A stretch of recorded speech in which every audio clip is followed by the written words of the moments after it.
Sip ya, hidup adalah manifestasi di mana energi kita investasikan. Teman-teman, please, ini penting banget untuk kita lakukan gitu. Jadi kira-kira nggak perlu komen, nggak usah gitu. Nggak semua harus kita komen, nggak semua harus kita baca, nggak semua harus kita tahu gitu. Pastikan memanage energi ke tempat yang bermanfaat. Pokoknya lihat energi kayak lihat uang aja.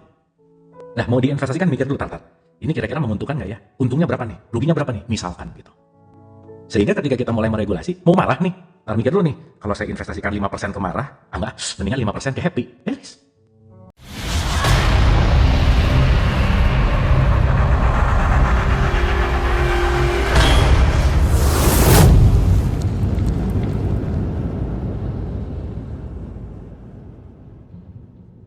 Emosi itu emotion, energy in motion gitu. Sehingga ketika ada energi yang mengalir, tergantung energi ini akan kita arahkan kemana. Nah, begitu kita mulai menguasai energi dan sadar pengalihan energi kemana, kita akan mulai bisa mendirect, mengarahkan hidup kita sesuai dengan apa yang kita nyamankan gitu. Karena kebanyakan orang tidak sadar mendirect energinya kemana, tetapi dia didikte oleh eksternal sehingga kebanyakan energinya bocor gitu kira-kira. Sampai sini oke ya? Oke, saya kasih analogi dulu gini teman-teman. Tubuh kita ini kayak baterai. Jadi kalau bobo, kita dicas 100%. Bangun, kita akan melakukan aktivitas, baterainya turun tuh. Turun. Oke? Nah, kalau kita nggak sadar bahwa diri kita ini adalah energi yang terbatas, maka kan kita pasti capek gitu. Maka saya selalu mengulang-ulang sama siapapun yang belajar bareng, lihatlah energi kita kayak ngelihat uang, teman-teman. Pastikan investasikan energi kita di tempat yang bermanfaat. Kira-kira ini nggak bermanfaat, ngapain menginvestasikan energi di situ gitu. Nah, kita kadang-kadang, bukan kadang-kadang, kita seringnya sehari menginvestasikan tanpa sadar gitu. Sehingga kira-kira contoh, kalau kira-kira nggak perlu terlalu amat-amat marah, nggak usah marah, kenapa? Rugi. Saya menginvestasikan di ke tempat marah. Dan hal yang membuat energi kita cepat bocor itu namanya judgment, menilai. Maka orang yang banyak mengeluh dalam hidupnya, energinya cepat bocor gitu. Gitu teman-teman. Jaga untuk tidak menilai. Dan mau nggak mau, itu semua intinya adalah latihan. Karena kita gampang banget loh. Ngelihat orang beda ngomong, langsung dijudge, ini salah. Ngelihat postingan nggak ngerti, langsung di komen, ini nggak benar. Ngelihat pesan WA nggak dibaca, di forward aja. Ini kita tuh banyak energi yang diinvestasikan di tempat yang bodong gitu. Makanya, maaf ya, ketika kita nggak sadar energi, kita akan selalu kekurangan energi gitu. Kita semua punya waktu 24 jam yang sama. Kenapa ada yang bisa, ada yang enggak gitu. Aku tuh kekurangan waktu nggak efektif dan efisien gitu. Kenapa nggak efektif dan efisien? Karena kita nggak belajar memanage energi gitu kira-kira. Sip ya, hidup adalah manifestasi di mana energi kita investasikan. Teman-teman, please, ini penting banget untuk kita lakukan gitu. Jadi kira-kira nggak perlu komen, nggak usah gitu. Nggak semua harus kita komen, nggak semua harus kita baca, nggak semua harus kita tahu gitu. Pastikan memanage energi ke tempat yang bermanfaat. Pokoknya lihat energi kayak lihat uang aja. Dah, mau diinvestasikan mikir dulu, tar. Ini kira-kira menguntungkan nggak ya? Untungnya berapa nih? Ruginya berapa nih? Misalkan gitu. Sehingga ketika kita mulai meregulasi, mau marah nih, mikir dulu nih, kalau saya investasikan 5% ke marah, enggak, mendingan 5% ke happy, beres. Nah, dalam konteks ini, kita banyak tidak sadar dalam memanifestasikan energi, menginvestasikan energi. Sehingga ketika kita nggak sadar, energinya drop tanpa kita sadari gitu. Kurang lebih seperti itu teman-teman. Nah jadi sekali lagi, hidup itu adalah kaitannya sama energi. Setiap energi pasti bervibrasi. Setiap vibrasinya pasti nanti punya frekuensi gitu. Nah bentar lagi kita akan masuk ke situ. Sampai sini oke, teman-teman? Kalau pikiran kita kendalikan lebih dominan daripada perasaan, boleh nggak? Boleh-boleh aja, tapi rugi gitu. Makanya kalau pikirannya pengen oke, ininya diregulasi gitu.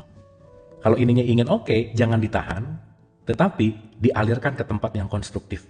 Ingat, setiap perasaan dan emosi itu energi. Kira-kira gitu teman-teman. Cara mengatasinya gimana? Latihan. Jeda sesaat sebelum bicara. Jeda sesaat sebelum melakukan sesuatu. Lepaskan diri kita dari kebiasaan gitu. Karena kalau kita sadari, 95% keseharian kita itu kebiasaan. Oke ya? Sehingga ketika kita mulai sadar bahwa, tar. Ini saya bangun pagi hari ini saya mau menghemat energi ya. Sadar tuh. Ketika mau menghemat energi, ngelihat hal yang nggak penting, nggak usah ditanggapi gitu. Ngapain? Karena ingat ya, saya terbatas nih. Saya nggak punya waktu untuk menanggapi hal yang nggak terlalu penting buat saya gitu. Sehingga nanti kita ngerti bahwa, oh oke, saya akan menginvestasikan energi sesuai dengan kesadaranku gitu kira-kira. Jadi bukan dia yang mengontrol aku, tapi aku yang mengontrol energinya. Kuncinya apa? Latihan gitu. Ini kan kita mau nggak mau penting untuk dipraktekkan gitu teman-teman.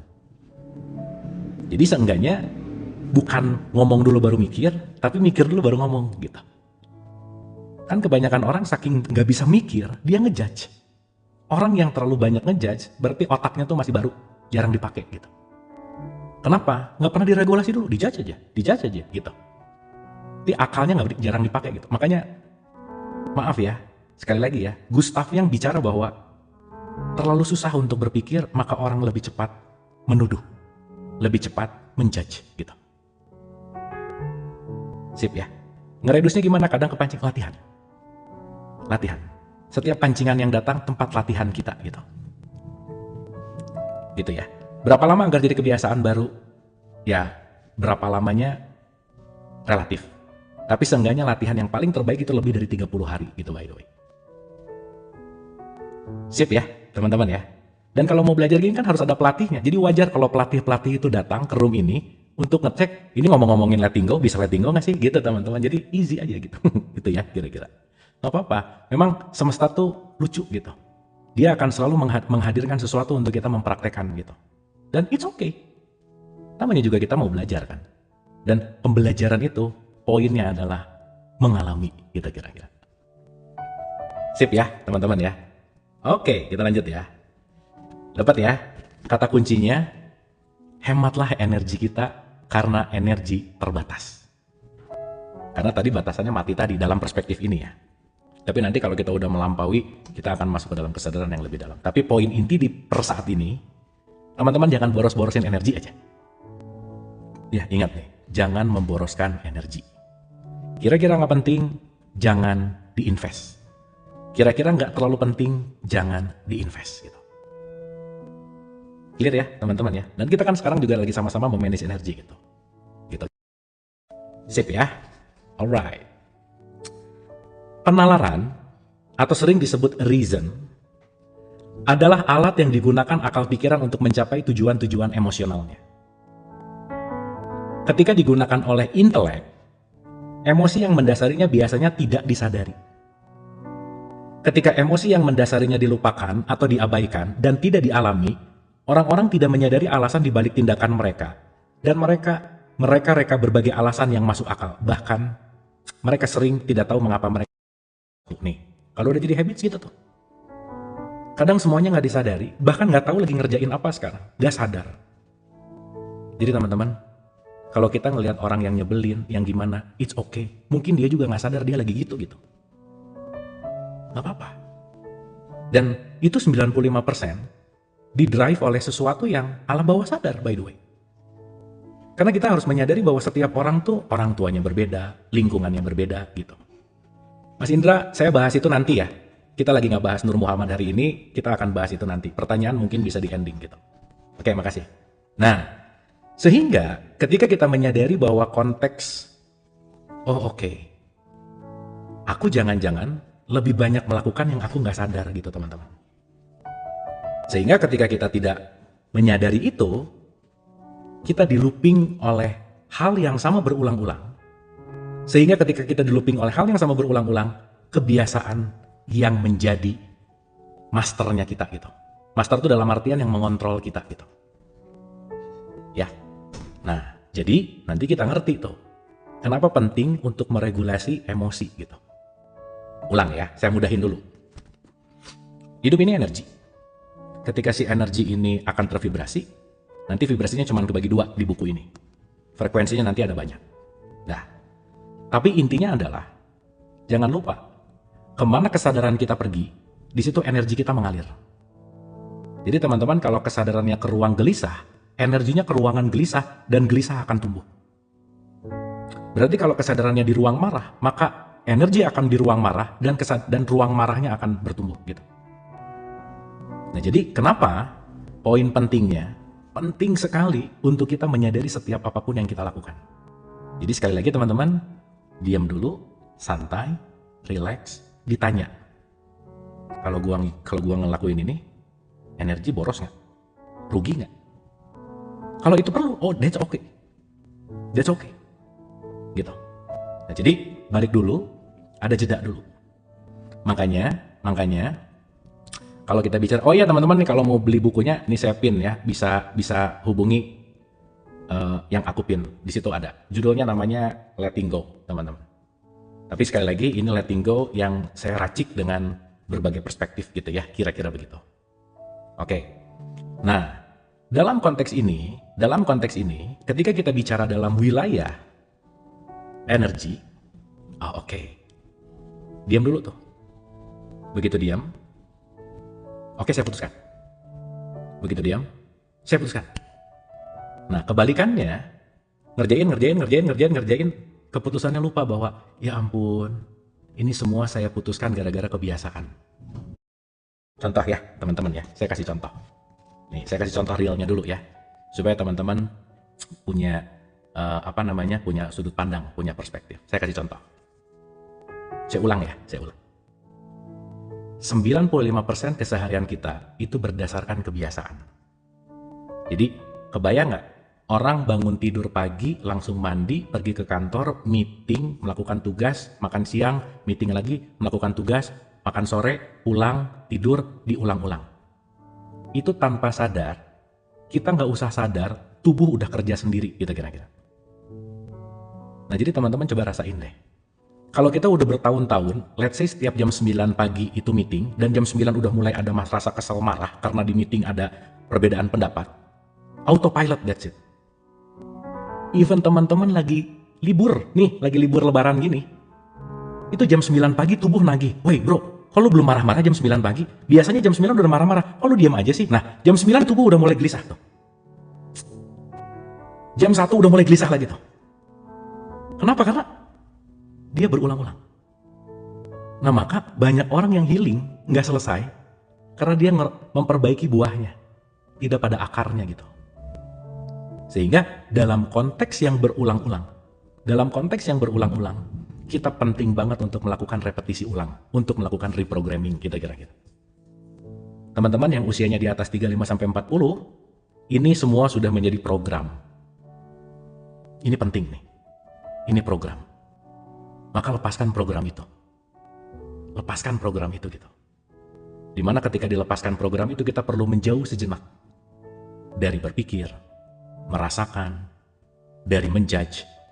Nah, kalau kita melihat dalam perspektif Ramadan itu kan sebenarnya tempat di mana kita keluar dulu dari kebiasaan lama gitu kira-kira. Ya, mau itu disebut retreat boleh, mau itu disebut healing boleh. Tapi sadar, saya melakukan ini untuk reprogramming self. Kenapa? Karena kalau kita tidak merubah pola pikir kita akan memilih hal yang sama diulang-ulang. Jadi teman-teman sorry ya, kalau kita tidak berusaha merubah pikiran kita, nggak mungkin kita akan merubah masa depan kita. Dan yang bisa kita lakukan itu hanya untuk diri kita, bukan untuk siapa-siapa gitu. Gitu teman-teman. Ini kan seru ya, kita belajar sambil kita latihan. Dah, kalau nggak penting untuk di komen, letting go gitu. Kira-kira wise atau kita benar-benar bisa dalam tanda petik mengimplementasikan energi ke tempat yang sangat menguntungkan gitu kira-kira. Dapat ya teman-teman ya? Clear ya? Sip. Oke. Kita lanjut ya. Nah, nih ini yang tadi barusan saya kasih analogi, kita langsung bahas di sini. Ada cara sederhana untuk menjadi sadar pada tujuan emosional yang mendasari aktivitas apapun.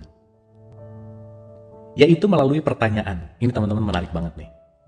Coba kalau mau ngapa-ngapain, ditanya dulu, untuk apa? Untuk apa? Gitu. Ya. Ketika jawaban telah diberikan, pertanyaan untuk apa perlu diajukan lagi dan lagi sampai perasaan dasar tersingkap. Teman-teman, kita kadang-kadang nggak tahu perasaan dasarnya apa, sehingga dengan sangat mudah men-trigger melakukan sesuatu. Padahal kita nggak tahu dasarnya tuh kenapa gitu. Nggak tahu. Nah, maka bertanya untuk apa diulang-ulang itu penting untuk satu hal. Perasaan dasar apa sih yang sebenarnya lagi kamu takuti misalnya. Lagi kamu rasakan gitu misalnya. Ya. Nah, ini sebagai contoh. Contoh nih ya, contoh. Seseorang lelaki menginginkan mobil Cadillac. Di contoh ini pakai Cadillac lah ya. Yaitu mau Lamborghini kayak terserah lah gitu. Akal pikirannya memberikan semua alasan logis. Oh logis dong. Saya mau masuk beli ini toko dengan gini gitu. Pokoknya saya perlu ini. Ya, saya perlu ini gitu. Akal pikirannya memberikan semua alasan logis, tetapi logika tidak benar-benar mampu menjelaskannya. Ya, logika tidak benar-benar mampu menjelaskannya. Kadang-kadang kita beli tapi pengen aja, tapi nggak tahu buat apa gitu. Nah ini yang dipakai untuk pembelian yang kompulsif. Biasanya ini terjadi ketika 44, 55, 66, nah gitu. Nggak butuh, tapi karena diskon dibeli. Nah gitu. Akhirnya mubazir gitu misalnya. Anyway, gitu ya. Itu contoh aja sih. Itu contoh. Jadi ia bertanya pada dirinya sendiri. Untuk apa aku menginginkan Cadillac? Nih contohnya gitu, dia nanya. Untuk mendapatkan status pengakuan, rasa hormat, dan status kesuksesan sebagai warga negara yang hebat. Nah, ini nih. Kayaknya saya perlu Cadillac deh. Kenapa? Kalau pakai Cadillac, kayaknya orang bakal hormat deh sama saya, gitu. Gitu ya. Kalau pakai Cadillac, kayaknya saya bakal dipandang deh, gitu misalnya. Gitu ya. Untuk mendapatkan status pengakuan, rasa hormat, dan status kesuksesan sebagai warga negara yang hebat, pertanyaan perlu diajukan lagi. Nah, tambah lagi tuh pertanyaannya. Untuk apa aku menginginkan status itu? Nah, teman-teman kalau kita nggak punya layer pertanyaan demi pertanyaan-pertanyaan, tadi tuh, kadang beli gara-gara emosi. Beli gara-gara nggak butuh gitu. Gitu ya kira-kira. Nah, dan untuk memastikan, gini saya ulang ya, pertanyaan perlu diajukan lagi. Untuk apa aku menginginkan status itu? Rasa hormat dan penerimaan dari orang lain. Nah, mulai. Jadi dia pengen dihormati gara-gara mobilnya. Gitu ya, dia pengen dihormati gara-gara mobilnya. Oke. Nah, karena dia pengen dihormati gara-gara mobilnya, coba kamu ajuin lagi pertanyaannya. Untuk apa sih ingin dihormati dan diterima? Nih, ternyata teman-teman, pengen punya Cadillac, satu, untuk memiliki perasaan aman. Ya, perasaan aman. Pertanyaan perlu diajukan lagi, untuk apa aku menginginkan keamanan? Untuk merasa bahagia. Pertanyaan untuk apa? Yang diajukan terus-menerus mengungkapkan bahwa pada dasarnya ada perasaan tidak aman, tidak bahagia, dan kurang terpenuhi. Jadi perasaan gak aman pengen ditutupi pakai Cadillac gitu teman-teman. Kebayang gak? Nanti udah kebeli, tetap aja karena perasaan gak aman yang gak diberesin, dia pengen mobil yang lebih lain, lebih mahal, lebih lagi, lebih mahal, lebih lagi. Perasaannya gak beres, barangnya nambah lagi. Belum kalau gak kebeli, dia harus korupsi. Jadi kebayang gak kenapa orang korup? Karena dia tidak pernah tahu dasar perasaannya apa. Apalagi sekarang memaksakan masuk circle tertentu. Aku masuk ke circle A, karena circle A ini adalah suatu circle yang terpandang. Tasnya Hermes semua, Prada semua. Saya mau masuk ke situ kenapa? Kalau aku terkenal dengan circle itu, maka aku terkenal dengan keren. Dan teman-teman, maaf ya. Ketika kita mulai mencoba mengimpress orang lain, sadarilah, orang lain juga kadang-kadang gak peduli-peduli amat. Jadi kita mati-matian mengimpress orang lain, dan ketika orang lain itu kita coba untuk dalam tanda petik puaskan gitu. Dan sadarilah bahwa tidak pernah akan ada yang terpuaskan. Karena pada akhirnya kita mencari sesuatu yang disebut unrealistic expectation gitu teman-teman. Sampai sini oke teman-teman? Sip ya? Jadi kita penting menyadari, kita penting untuk kita balik lagi ya. Kembalilah kepada konteks yang namanya kesadaran tadi gitu. Jadi kalau kita nggak tahu basic perasaannya, kita akan hanya menutupi dengan sesuatu yang tidak menyelesaikan akar gitu teman-teman. Sampai sini oke teman-teman? Sip ya? Oke, ini tampaknya sebentar. Teman-teman sinyal saya oke? Bentar ya, kok ini agak cek 1, 2. Oke, sip. Aman ya? Sip, thank you. Nah, jadi dari pelajaran si Cadillac ini, kita punya ada holding time dari memutuskan keinginan sampai mengeksekusi. Ada satu pertanyaan yang penting, untuk apa? Gitu. Banyak keborosan-keborosan terjadi tanpa pertanyaan untuk apa gitu teman-teman. Sip ya. Karena kalau kita membeli sesuatu hanya untuk menutupi ketakutan, itu bukan hal yang tepat. Itu hanya akan menutup sekali lagi, itu ngeberesin buahnya, tapi akarnya nggak diberesin, by the way. Ya, kita recap dulu. 1, hidup adalah kemana energi kita manifestasikan, itu nomor 1. Jadi, energi lihatlah seperti teman-teman ngelihat uang. Ya, kan kalau punya uang tinggal 1 juta, nih irit-irit nih, tinggal 1 juta lagi nih buat bahan 1 bulan gitu misalnya lebaynya gitu. Duh, ini kira-kira kalau kesini jangan. Nah, udah kesini oke, 100 ribu kesini, 50 ribu kesini. Hemat, bener teman-teman. Jadi abis itu, banyak hal yang gak perlu marah, gak usah marah gitu. Banyak hal yang gak perlu digubris, banyak hal yang gak perlu pay attention, gak usah buat apa. Gitu kira-kira. Dan nanti kita tahu kok, kita akan memanifestasikan ke orang yang tepat misalnya. Ke situasi yang tepat misalnya. Karena kita melatih gitu. Sip ya teman-teman ya, itu nomor 1. Yang kedua, lebar, bener. Lebarnya, 100 ribu deui, masa saya mau ngasih atau saya mau menginvestasikan di tempat yang rugi. Sok teman-teman, masa kita mau investasi perusahaannya nggak tahu. Betul nggak? Rugi gitu. Nah, jadi yang nomor 1 bicara tentang energi gitu. Nah, yang kedua, adakanlah self-talk. Teman-teman jangan lupa ya. Nah, kita lucu-lucuan sebentar boleh ya teman-teman ya. Siap-siap tangannya di keypad, ini untuk reminder aja. Wah, saya sih yakin udah pada sadar lebih bagus ya sekarang. Tapi just to remind. Siap tangannya di keypad? Begitu saya nanya, langsung jawab. Siapa orang yang paling sering kita ajak ngobrol tiap hari? Go! Silakan dijawab. Go. Siapa yang paling sering diajak ngobrol? Mau pasangan, mau orang tua, mau ibu?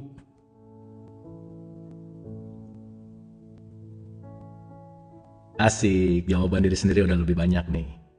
Ya, jawabannya adalah dirimu sendiri. Ya, kita tuh sering banget ngobrol sama diri sendiri, teman-teman jangan lupa. Mau pasangan paling berapa lama sih? Sama diri sendiri almost every time. Betul? Jadi kalau kita lagi ngobrol sama diri sendiri, pastikan obrolannya obrolan yang bagus. Betul nggak? Kita ngobrol sama cucu paling berapa lama? Ngobrol sama suami atau istri paling berapa lama? Ngobrol sama anak paling berapa lama? Tapi ngobrol sama diri sendiri almost whole day. Jadi pastikan kalau lagi ngobrol self-talking, ya sama self-talking diri sendiri, pastikan obrolan-obrolannya yang menyenangkan gitu. Gitu ya teman-teman ya. Makanya do self-talk, lakukanlah self-talk. Untuk apa? Gitu. Pengen untuk apa? Saya butuh karena pengen kelihatan keren. Untuk apa? Karena kan kalau keren nanti aku jadi banyak teman. Untuk apa? Karena kalau aku jadi banyak teman, aku jadi nggak kesepian. Oh, ternyata penyakitnya kesepian. Nah, berarti ada kesepian yang harus diregulasi gitu kira-kira. Oke teman-teman? Dapat ya? Sip ya? Oke ya? Nah, nanti dalam pandangan konteks religius atau agama, pertanyaan untuk apa ini bisa dikaitkan sama Tuhan gitu kira-kira.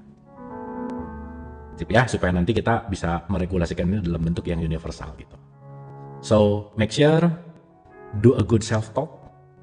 Gitu supaya self-talk kita jauh jadi langsung bisa kita praktekkan.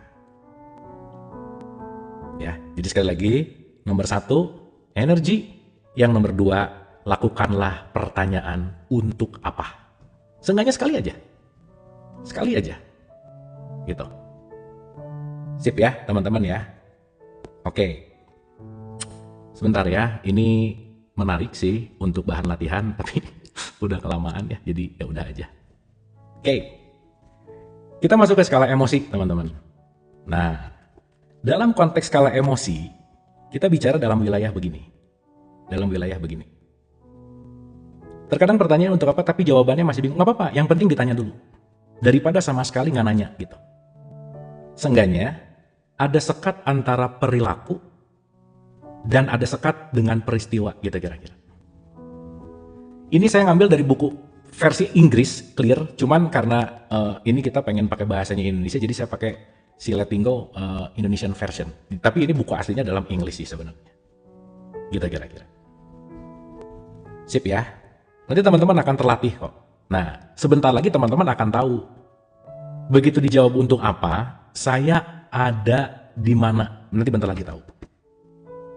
Karena nanti bentar lagi kita akan masuk ke dalam skala emosi gitu kira-kira. Jadi nanti kalau udah tahu skala emosinya di level apa, oh oke, saya tahu saya ada di sini gitu. Yes, ini Letting Go adalah punya bukunya David Hawkins. Kira-kira gitu. Sampai sini oke teman-teman? Clear? Aman? Kita cek dulu sampai sini. Aman? Clear? Sip, mantap. Alright. Kita lanjut ya. Oke. Kita sampai jam berapa teman-teman? 17.30 cukup? 17.45? Sampai maghrib kali ya? Maghrib, oke, sip. Sip. Jangan tuh sampai bisa nanti kelewat maghrib kita. Oke. Teman-teman pelan-pelan ya. Santai aja pokoknya. Relax aja. Gitu ya. Yang penting ya sekali lagi saya tidak membiasakan untuk cepat-cepat ngeberesin, tapi pelan-pelan yang pasti tuh meresap gitu kira-kira. Lanjut, siap Kohen.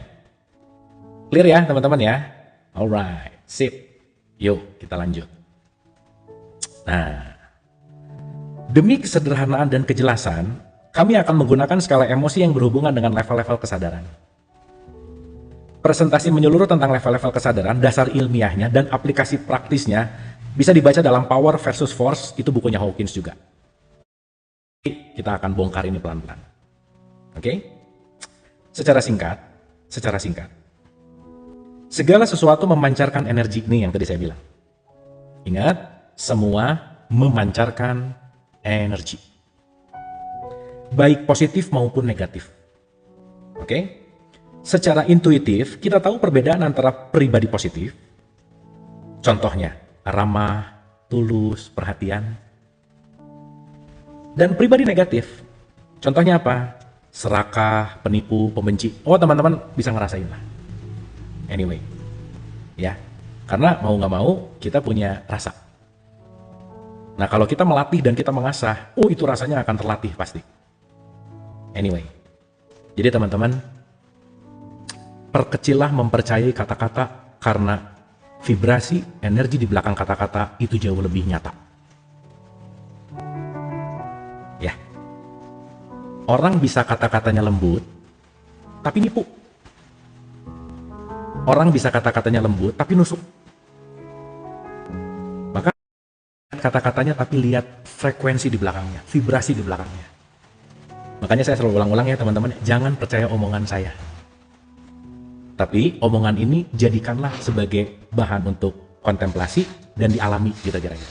Makanya saya tidak berusaha meyakinkan sesuatu, ngajak, enggak, just sharing. Teman-teman alami itu. Oke, sampai sini ya. Ini sampai sini oke. Oh, kresek-kresek ya, bentar.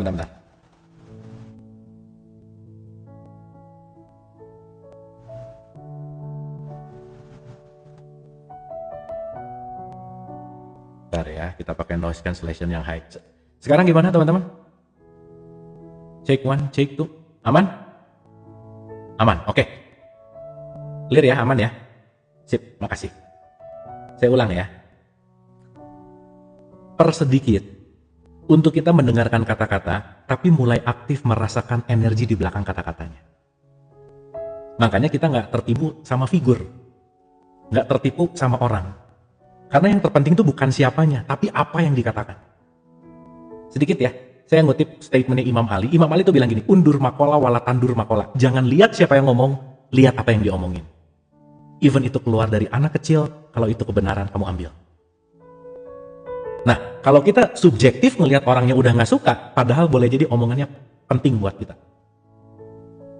Nah, itulah kenapa kita melatih di room ini, bukan ngelihat figurnya. Sayanya nggak penting. Figurnya nggak penting. Maka yang terpenting adalah apa yang kita pelajari, teman-teman bisa meng-capture, mengambil menjadi sebuah pelajaran gitu kira-kira. Sampai sini oke, teman-teman? Dapat ya? Clear ya? Sip ya? Jadi ingat, di belakang kata-kata itu pasti ada energinya. Nah, kita nanti latihan untuk itu. Ya, oke. Secara intuitif kita tahu perbedaan antara pribadi positif, ramah, tulus perhatian, dan pribadi negatif, serakah, penipu, pembenci. Contoh ya,